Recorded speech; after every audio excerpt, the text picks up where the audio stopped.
오늘 본문 4절에서 주님은 형제가 하루에 7번이라도 너에게 잘못하는 일이 있거든 너는 그 하루에 7번이라도 그가 돌아와서 회개를 하면 너는 용서해 주어라, 이런 말씀을 하셨어요. 저는 이 말씀을 읽고 대할 때마다 늘 마음에서 어떤 의문이 일어나는데, 그게 뭐냐 하니까 이게 과연 가능할까라는 겁니다. 우리가 사람 사이에서 먼 사람 말고 가까운 형제나 가족 간이나 혹은 부부 사이에라도 한 번만 잘못해도 그걸 용서하지 못해서 서로 보지 않으려고 하고 심지어는 원수가 되는 일도 비일비재한데, 어떻게 우리가 하루에 7번 잘못한 형제를 7번 다시 용서할 수가 있겠느냐? 참 이건 어렵다. 본문을 좀 과장되게 이야기하면, 오늘 본문 속에 하루에 7번 죄를 지어도 7번 찾아와서 잘못했다고 하면 용서하라고 했는데, 이 하루에 7번 죄를 짓는 그 일이 어느 정도 기간인지 기간이 정해져 있잖아요. 만약 말씀 속에서 너는 한 달 동안은 네 형제가 하루에 7번씩 죄를 짓더라도 7번 용서해라 그랬다면 미워 죽겠어도 이를 악물고 한 달만 참으면 되잖아요. 근데 이게 한 달이 될지 1년이 될지 혹은 평생이 될지 모르는 일이잖아요. 기간이 정해져 있지 않아요. 그러니까 이게 얼마나 힘든 일일까? 정말 가능할까?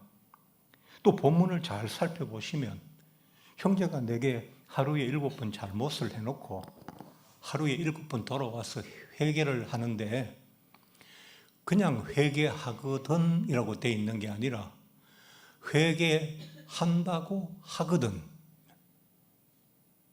그러니까 이 회개한다는 말과 회개한다고 하거든 이라는 말은 차이가 있거든요. 회개한다고 하거든 이라는 말은 그 회개가 진정한 회개가 아닐 수 있다는 말이에요. 아니, 사람 마음을 찢어놓고 상처를 어마어마하게 내놓고 와서는 미안해, 그럴 수 있지 그런 걸 회개라고 받을 수 있겠어요? 그 사람은 정말 마음에 자기의 일을 뉘우치면서 진심으로 회개할까요? 우리가 어떤 사과를 받아도 사과가 사과 같지 않은 사과가 얼마나 많아요. 그런 사과를 해도 사과를 하지 않는 것보다 더 미울 수도 있는 그런 사과를 할지라도 너는 용서하라고 말을 했단 말입니다. 하나님, 예수님께서. 그러니까 이게 얼마나 어려운 일이냐는 겁니다. 회개한다고 하면, 어떤 성경에는 그래서 뭐라고 말을 번역을 했는가 하니까, 회개한다고 하면, 내가 볼 때는 회개라고 인정하기 어려운데 그 형제가 자기가 회개라고 내게 얘기하고 회개식으로 말하거든. 그게 가짜인 줄, 진정성이 없는 줄 알면서도 그를 하루에 한 번도 아니고 1년에 한 번도 아니고 하루에 7번씩 용서하라고 한 거예요. 그게 얼마나 어려운 일입니까? 예. 아니, 우리가 이렇게 뉴스를 보면 다른 사람을 죽여놓고 붙들렸어요. 경찰에서 조사받고 나오는데 기자들이 나와서 왜 그런 짓을 했습니까? 피해자와 피해자 가족들에게 할 말은 없습니까? 이러면 돌아가신 피해자의 명복을 빌고 가족들에게 죄송합니다, 그 입에 발린 소리를 하잖아요. 그게 진정한 회개일까요? 아니면 자신에게 내려질 형벌을 조금이라도 가볍게 하기 위해서 그런 거짓부름을 하고 있는 것일까요? 그런데 그런 뉘우침을 하루에 7번씩 한다면 이런 자를 용서할 수 있겠냐는 겁니다. 또 본문에는 그 사람이 내게 저지른 죄가 약간 실수하는 잘못인지 아니면 내게 막 어마어마한 고통을 주는 엄청난 그 실수인지, 내게 주는 어떤 그 고통, 내게 저지른 죄의 무게나 크기나 그 내용과 질이 전혀 규정되어 있지 않아요. 그래서 이 죄를 짓거든이라는 말 속에는 그가 내가 죽을 만큼 고통스러운 죄를 지을지라도 용서해야 돼요. 내게 상당한 타격을 주고 상당한 어려움을 주는 그런 죄를 지을지라도 용서해야 돼요. 그러니까 뭐 기간도 안 정해져 있고 어떤 잘못, 이 정도의 잘못은 용서할 수 없고 그 아래거든 용서해라 이렇게 내게 저지른 잘못에 대한 규정이 없잖아요. 그러니까 무슨 짓을 해도 다 용서해야 된다는 거죠. 얼마나 어렵습니까? 그래서 우리 크리스찬들은 어떻게 하느냐 하면 예수님께서 하루에 7번이라도 용서하라고 하셨으니까 용서를 하기는 해야 되겠고, 그런데 마음에서 용서가 안 돼요. 그러니까 용서의 편법을 사용하는 거예요. 겉으로는 용서해, 우리 다 화해해서 나 네 다 이해해 라고 해놓고 내 마음속으로는 은밀하게 그 사람을 미워하고 보복할 기회를 기다리고 있는 거예요. 저는 이게 대부분의 그리스도인의 용서의 현실이라고 생각하는 겁니다. 우리는 그렇게 용서하고 사람들 앞에 하나님의 눈가림을 하고 용서한 것처럼 하지만 우리 속에 있는 정오나 이런 것들은 전혀 사라지지 않아요. 더 은밀해지는 거예요. 세상 사람들은 화나면 막 싸우고 욕하고 주먹질 한번 하고는 나중에 서로 화해할 때 술 한잔 먹고 그냥 같이 어깨동무하고 끝내는데, 교회에서의 어떤 다툼이나 미움은 굉장히 오래 가요. 왜? 마음대로 미워할 수 없고 마음대로 싸울 수 없다는 것 때문에 그 미움과 어떤 정오가 마음 깊은 곳으로 내려가서 숨겨져서 그게 오래오래 우리 안에 살아있거든요. 그래서 교회가 어떻게 보면 사랑이 없다 그런 얘기를 많이 하죠. 왜? 용서의 편법을 하기 때문입니다. 우리가 교회 생활을 하다 보면 교우들 간의 갈등이나 다툼이 일어날 수 있습니다. 그래서 그로 인해서 상처와 고통을 호소하고 심지어는 교회를 떠나는 분들도 참 많아요. 제가 목회를 하면서 해마다 연말이면 그런 일들이 일어나죠. 그럴 때 우리는 이런 생각을 해요. 어떻게 생각하느냐 하면, 이렇게 다툼이 많고 교회가 그런 걸 보니까 이 교회는 사랑이 없고 정말 나쁜 교회다. 어딘가 내가 열심히 찾아보면 정말 사랑만 가득한 좋은 교회가 있을 것이다. 이렇게 생각해요. 그러면 이런 다툼이 있는 교회는 정말 나쁜 교회일까요? 세상에는 정말 미움과 정오와 다툼이 없는 교회가 존재할까요? 저는 서울 강남에서 부목사를 좀 했잖아요. 그게 대치동 사거리, 강남 중에 강남입니다. 근데 거기 사는 분들은 대졸 이하 학력을 찾아보기가 어려워요. 제가 심호했던 교회도 문교부 차관도 있고 청소년 연맹 회장도 있고 군대 군단장도 있고 사단장도 계시고 의사도 있고 교수도 있고 삐까뻔쩍해요. 심지어는 중앙정보부 부장도 있고 만날 술 취해서 차 끌고 들어오면 경찰 오토바이가 호의까지 해주는 그런 분들도. 그런데 그런 분들이 엄청 고상하잖아요. 많이 배워서. 근데 그분들의 다툼은 이렇게 시골 교회처럼 원색적으로 서로 소리 지르고 욕 그러지 않아요. 근데 정말 고상하게 미워한다는 것이 어떤 것인지를 저는 거기서 보았거든요. 저는 단언합니다.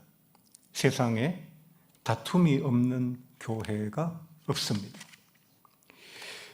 생각해보면 교회 안에 갈등과 다툼이 있는 것은 너무나도 당연합니다. 좋아서 죽겠다고, 떨어져서 못 살겠다고, 그래서 결혼해놓고 우리가 부부 생활하면서 얼마나 싸웁니까? 어떤 젊은 부부가 나와서 얘기하는데 저희는 결혼하고 3년 됐는데 무수히 싸웠습니다. 그러더라고요. 그러면 그렇게 사랑하고 좋아하는 사람과 결혼해서도 싸우는데 남남끼리 교회 안에 모여서 한 달에 한 번 만나는 동창회도 싸우는데 몇십 년에 한 번 만나는 저 옛날 초등학교 동창회도 가면 싸우잖아요. 국회의원들도 거기 국회에서 서로 싸우는데 우리가 잠시 만나서 한 가족이 된 우리가 다툼이 없겠어요? 그래서 다툼이 없다는 교회는 저는 위장된 화목이고 그건 거짓말이고 오히려 하나님 앞에서 더 이중적인 인격이라고 생각하는 겁니다. 신앙생활에서 이 다툼의 문제를 해결하는 것은 너무나도 중요합니다. 이제 우리 현대인들이 살아가면서 삶의 고통을 느끼는 그 부분들이 딱 정해져 있어요. 저는 대부분 세 가지 안에 머문다고 생각해요. 첫 번째, 건강에 심각한 문제가 있을 때 우리는 삶에 엄청난 고통을 느낍니다. 두 번째, 경제적인 문제, 배고픔의 문제. 우리가 경제적으로 위기에 몰릴 때 우리가 삶에 엄청난 고통을 우리가 겪는다고요. 그럼 세 번째는 뭘까요? 우리가 관계가 원활하지 않을 때, 부부 사이가 원만하지 않을 때, 남편은 사업에 성공하고 아내도 괜찮은 아내인데 가정에 평화가 없고 행복이 없고 사랑이 없으면 두 사람 다 방황하게 된다고요. 그렇잖아요. 그러니까 이 세 번째 문제는 어떤 분에게는 이게 첫 번째일 수도 있어요.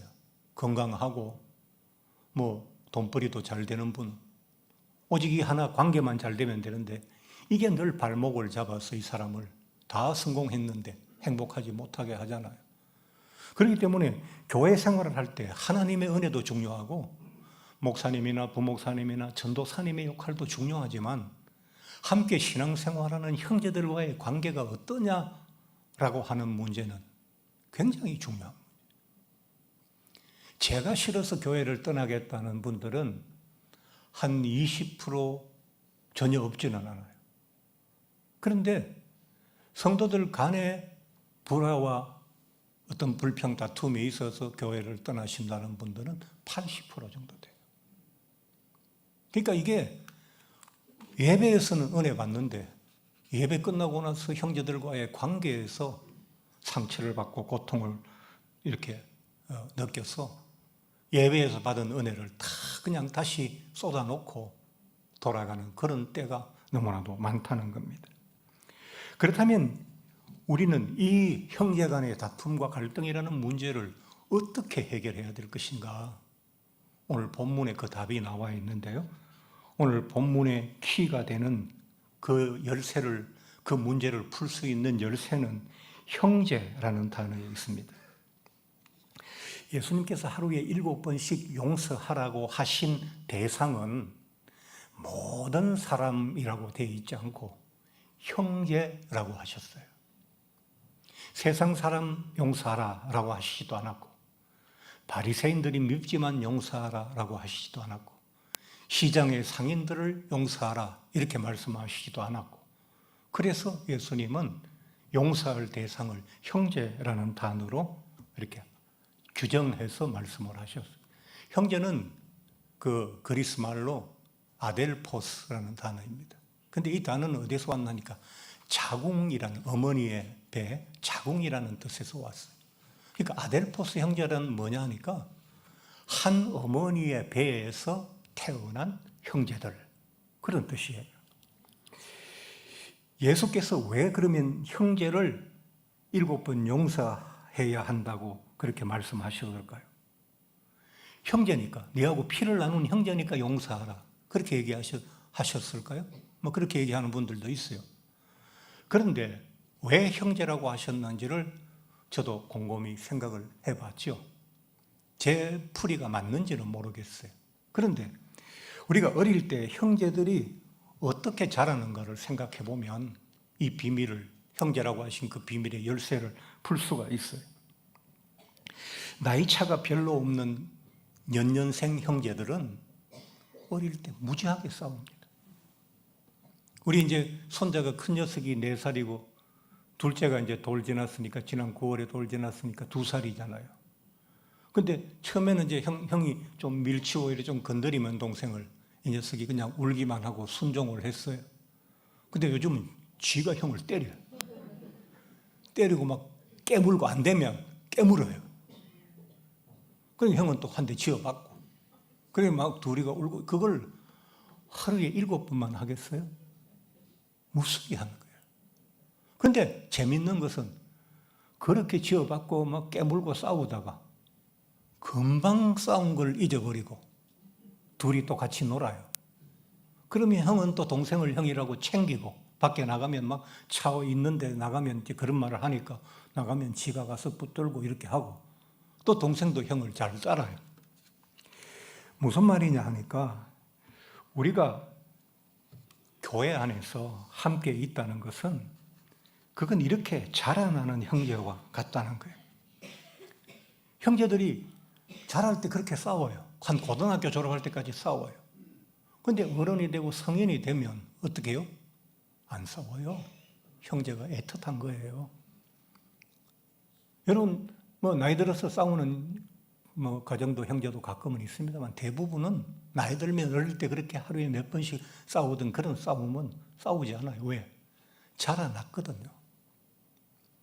예수님께서 한 소쿠리 안에 들어있는 우리들에게 우리가 누굽니까? 예수님의 십자가의 피라는 태에서 같이 태어난 우리가 형제들 아닙니까? 우리가 선일교회라는 울타리 안에 같이 있어서 형제가 아니라 우리가 구원받을 때 예수님의 피로 구원받았잖아요. 생명을 얻었잖아요. 어머니가 자식을 낳아서 생명이 세상에 나오는 것처럼 우리는 거듭나는데 예수님의 피라는 그 태 속에서 우리가 태어난 거잖아요.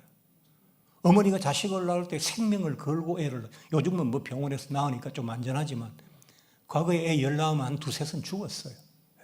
애를 낳다가 돌아가시는 어머니도 과거에 많이 계셨어요. 그래서 여성이 아이를 낳는다는 것은 자기의 생명을 담보로 해서 자녀를 낳는 거거든요. 예수님께서 십자가에 자기 생명을 담보로 해서 우리를 낳으셨다고. 그래 우리는 선일교회라는 울타리 안에 함께 형제가 아니라 예수님의 배에서 태어난 같은 형제들이란 말입니다. 그런데 우리는 어떻습니까? 예수님이 우리를 낳아주시기만 했지 우리는 아직 자라지 못했어요. 우리 중에 어떤 사람은 아직 땅바닥을 기어다니는 유아와 같고 어떤 분들은 한 3살짜리 애가 돼서 지발로 조금씩 걷기는 하지만 아직 철이 없는 아이 같을 수도 있고 다 그만 하거든요.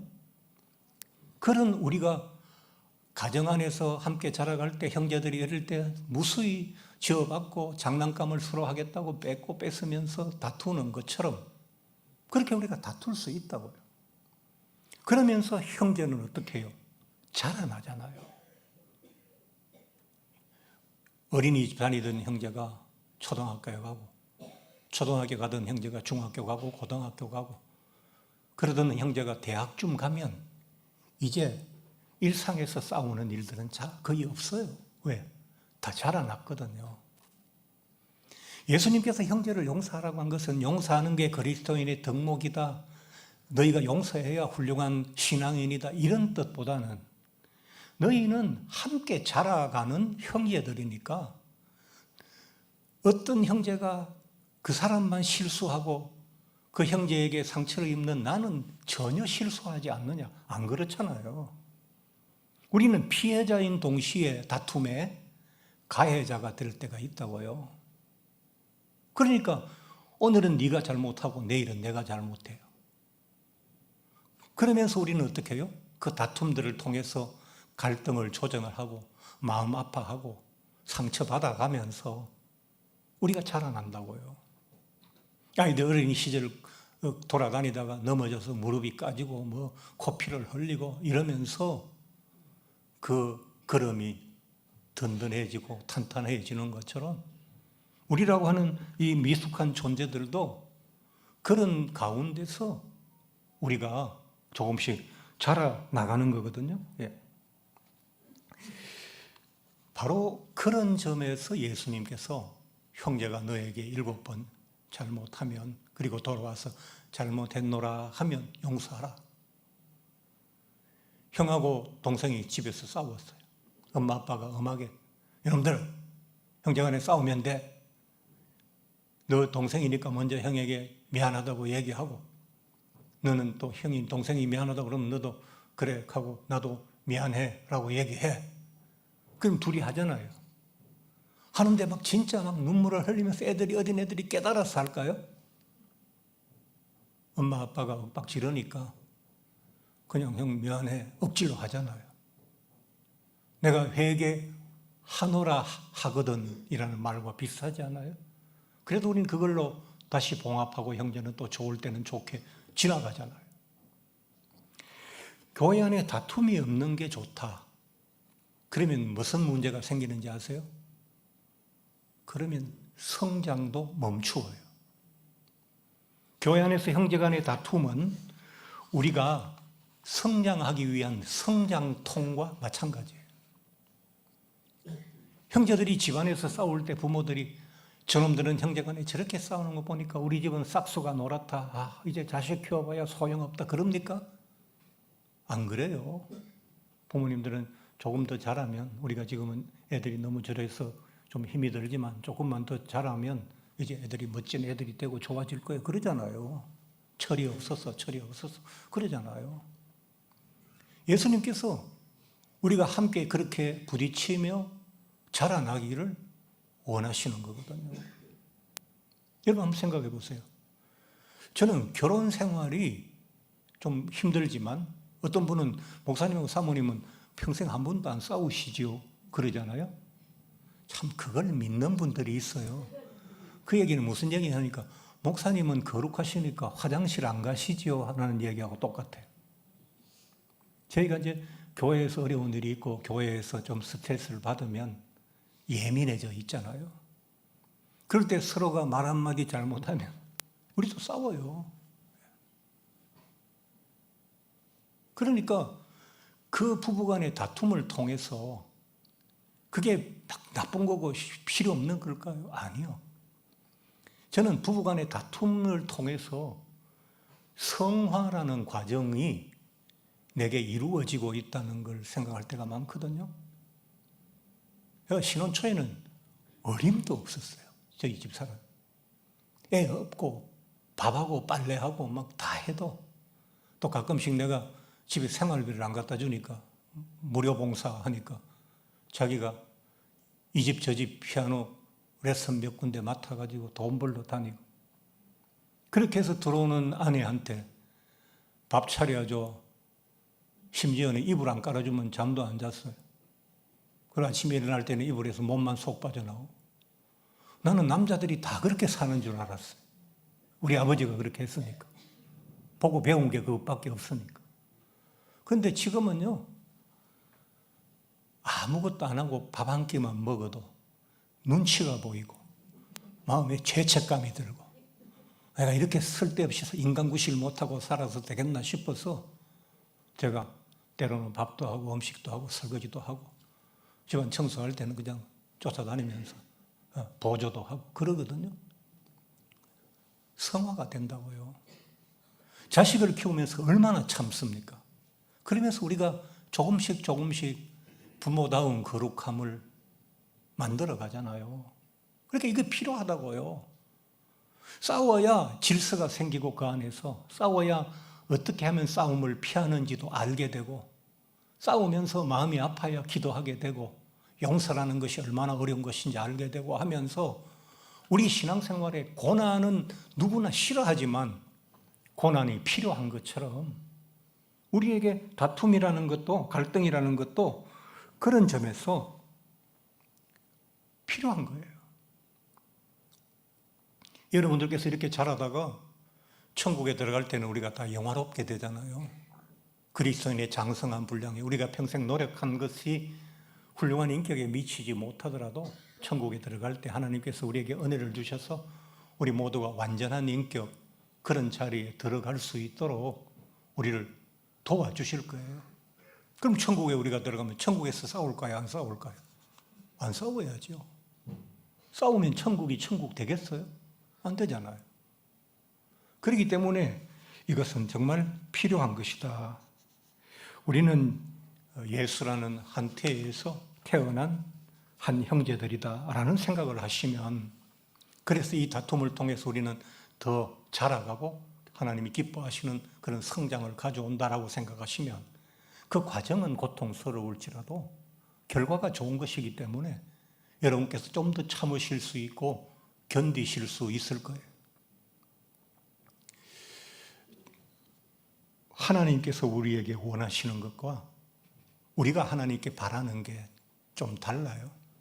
우리는 이 신앙생활을 열심히 해서 건강하고 축복받고 형통하게 사는 걸 우리는 바라잖아요.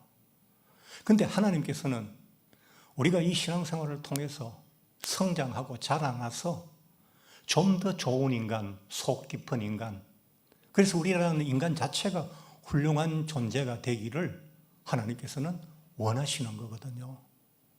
그래서 우리는 모든 걸 건강하고 형통하고 축복받는 것에다가 맞추어요. 고난이라는 것은 건강하고 형통하고 축복받은 게 아닌 것 같잖아요. 그러니까 이걸 싫어해요. 그런데 하나님은 우리가 고난당할 때 왜 눈을 찔끔 감으시느냐 하니까, 그걸 통해서 우리가 조금이라도 더 성장하고 자라날 수 있기 때문에, 그렇게 자라나게 하시기 위해서 하나님은 때때로 우리에게 고난도 주시고 어려움도 주시는 거거든요. 욥을 한번 보십시오.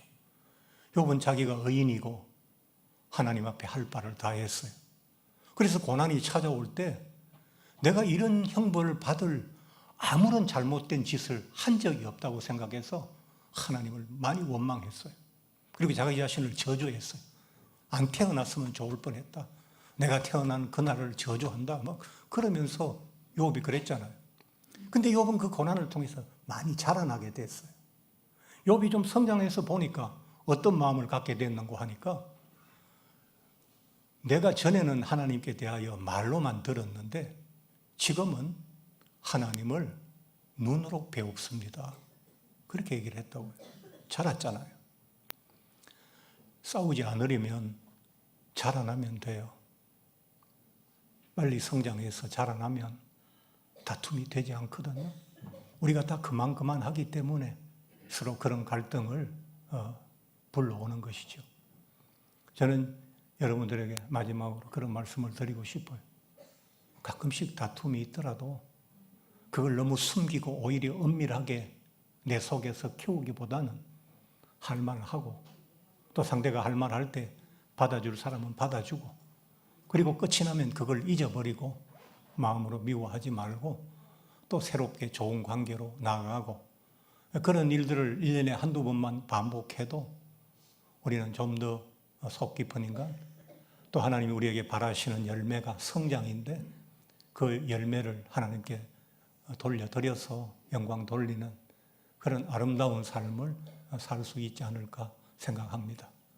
오늘 이 자리에 나오신 여러분 모두도 가끔 다툼이 있을 때 너무 잘못한 일이라고 자신을 질책하지도 말고, 그렇다고 형제를 너무 나무라지도 말고, 같은 울타리에 같이 생활하면서 자연스러운 일이라고 생각하시고, 결과가 좋은, 결과는 결국 서로 이해하고 섬기는 쪽으로 잘 끝날 수 있도록 모든 문제를 이끌어 가시는 그런 여러분들이 다 되시기 바랍니다. 우리 함께 말씀을 생각하면서 같이 잠깐만 기도하겠습니다.